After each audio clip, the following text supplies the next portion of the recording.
May naririnig ako. Ito, marites lang din to, no? Pero, may naririnig ako na isang problema na nangyayari ngayon sa paligid mo. So, may gusto ka bang i-address sa mga taong, isa sa mga naninira sa'yo? Actually, may nakita akong video. Hindi man ako one-sided, nakita ko rin yung video nila na sinasabi. Pero, Konsehal, ano bang masasabi mo about sa mga nangyayaring issue? Well, no, maganda yung katanungan mo dahil na napapanood na ngayon yan.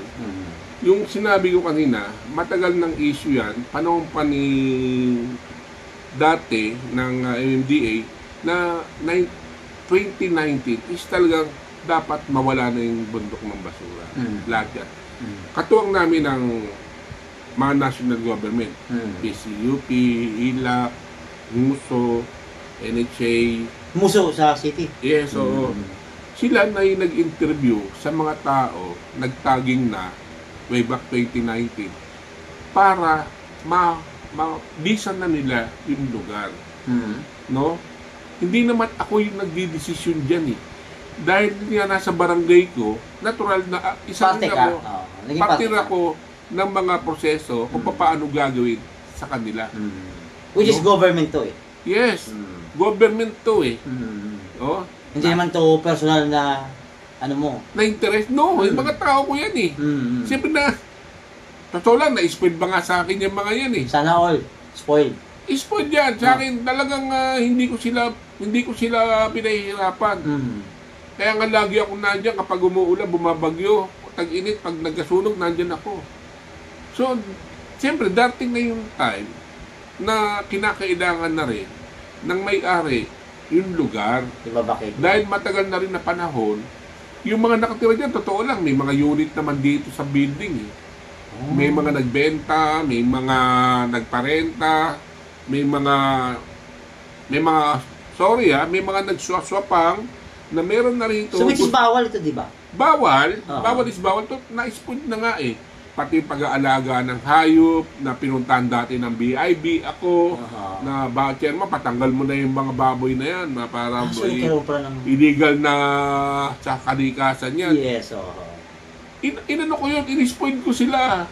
Inako ko na lang na ako nang bahala dyan. Biglan na lang natin ng konting sapat na panahon, pero aalis din yung mga yan. So nagbigay ka ng sobrang extension? Sobra pa? Sobra-sobra pa nga eh. Ginawa na lang hanap buhay yun kahit pangit, nakakasira para sa kalikasan. Nagbulag-bulagan ako doon. Dahil sa pagmamahal mo? Dahil para lang mapagbigyan ko sila sa kanilang mga hanap buhay. Hindi ako against sa kanila. Basta iayos lang natin, pati yung mga junk shop na nandiyan. No, pinuntahan na rin ako ng city na gusto na silang kuhanin, gusto na silang tanggalin. Ako pa rin yung umarap. Para lang mapakiusapan yung mga tao ko na yun lang ang hanap buhay. Sige, ako nang bahala sa kanila na mausap. Inaako ko lahat yung responsibilidad. Okay. Dahil mga tao ko yan eh. Hindi ko sila pwede babayan, yun ang hanap buhay nila eh. So, sige, chairman, ikaw ang bahala dyan, ikaw mag-control, ako nang bahala rito.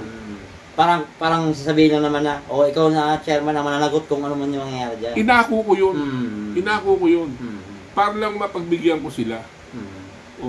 So ano ba yung nangyayari ko ngayon? Pero ngayon, nung pagkakataon kasi na to, gusto nang makuha nga, siyempre, hindi naman habang panahon na nandiyan ka.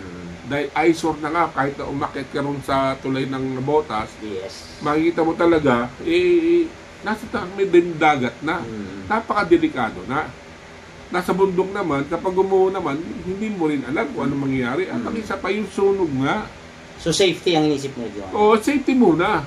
Pero yung nangyari na ngayon na kinakailangan na talaga, yung gustong magboluntaryo na umalis na, lumipat na, pumunta lang sa barangay, total meron na silang census, tagging, kung sino yung qualified, kung sino yung disqualified, pwede nang magboluntaryong umalis. So nakahanda na pala lahat? Nakahanda na lahat yung mga papeles, dokumento na ipinaprocess matagal ng panahon. 2018 pa, 2019 pa. So yung nilipatan nila, ready na rin? magboboluntaryo lang muna. At Kung sino yung gusto voluntaryo. umalis. Kasi nga marami naman disqualified. Yung iba, babalik na sa building, babalik na sa unit nila. Umalis na lang doon para hindi na mapasama sa mga na-census. Eh ngayon, ito pa yung mga tao ko na malakas ang team. Voluntaryo rin, nakaka-100. Actually, nakakita ko isang vlog na pinupukol lahat sa'yo ang problema. Yun nga yun nga ang masama Hindi nila alam ang sitwasyon, hindi nila alam kung saan nagmula yung mga problema na yun. Dapat harapin nila ako, kausapin nila ako, nandirito na ako sa barangay. Pero way before, Konsehal, nakausap mo sila, di ba, about that, di ba? Miniting namin mga tao doon kasi 7 cluster yan.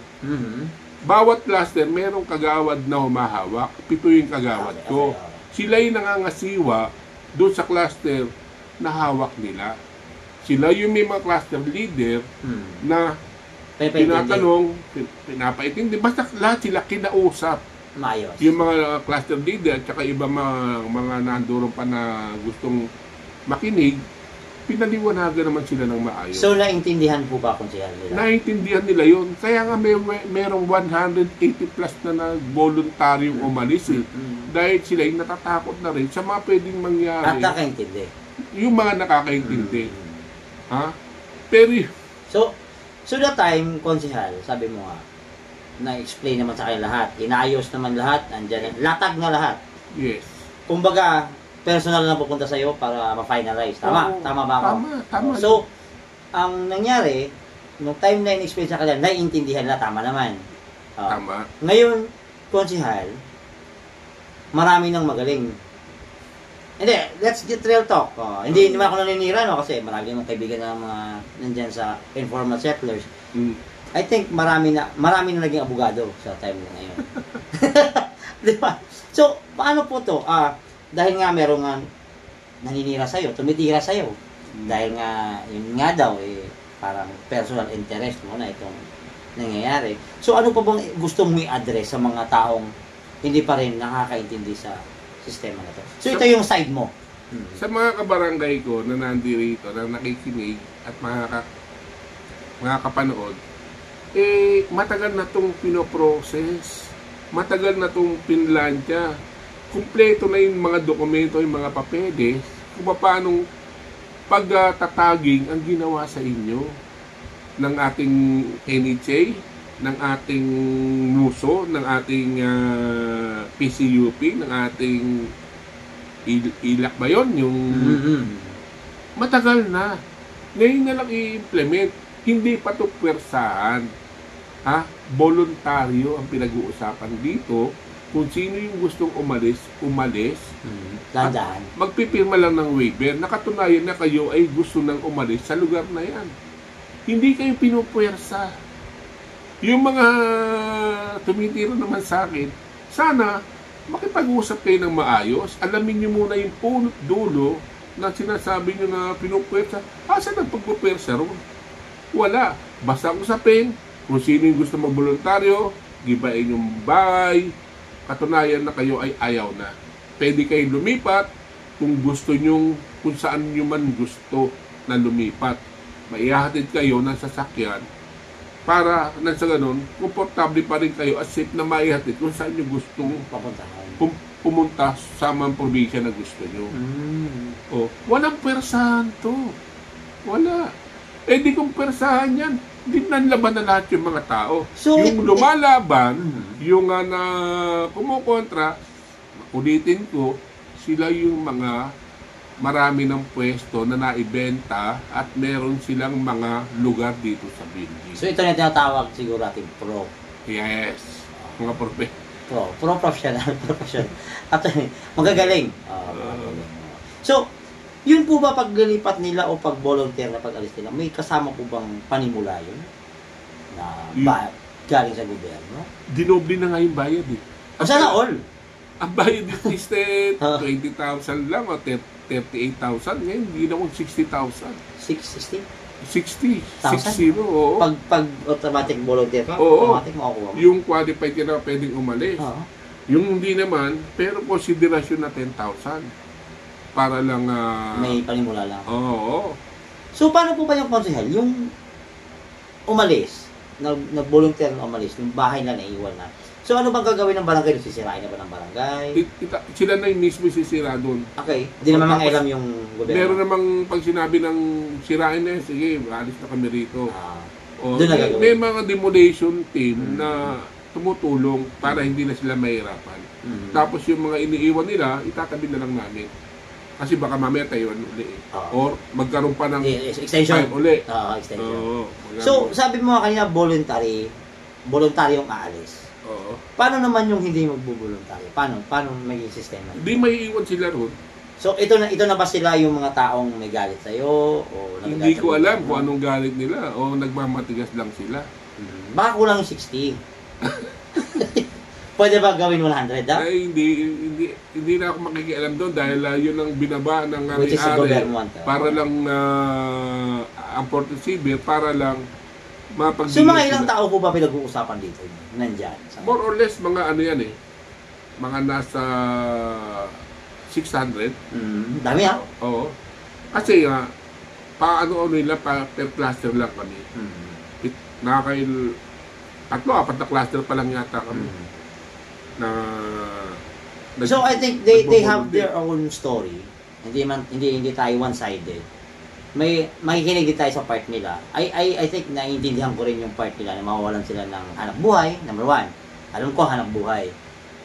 Pangalawa is baka dito na lumaki yung pamilya nila. Usually ganoon man talaga, di ba?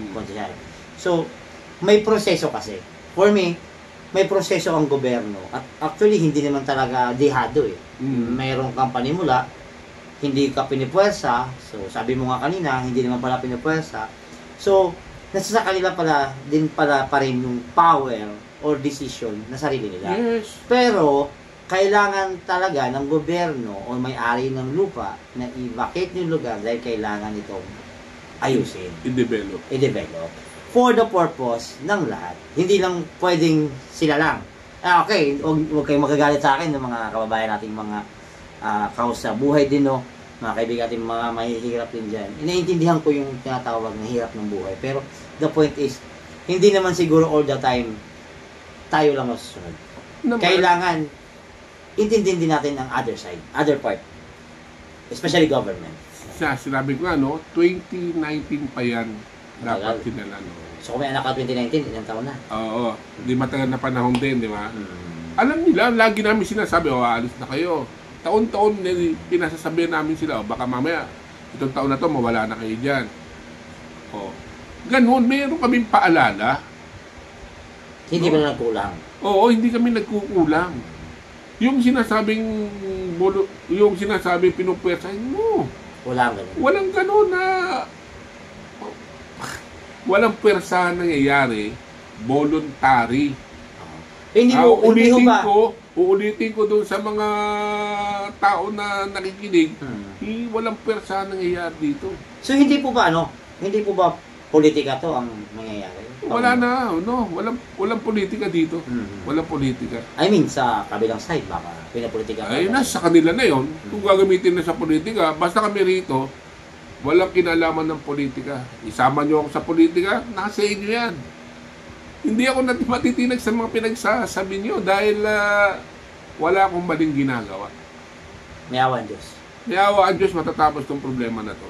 Para maayos at walang hindi naman ako po pwede may masaktan. Dahil sigurado may masaktan. Ayoko. Pero kung hanggat kaya hindi, pwede. Oo. Basta ako, awa ng Diyos, maging maayos yung pag-uusap na gagawin uli natin ng mga namumuno dyan sa kabila na sana maliwanagan na yung mga pag-iisip. May awa ng Diyos.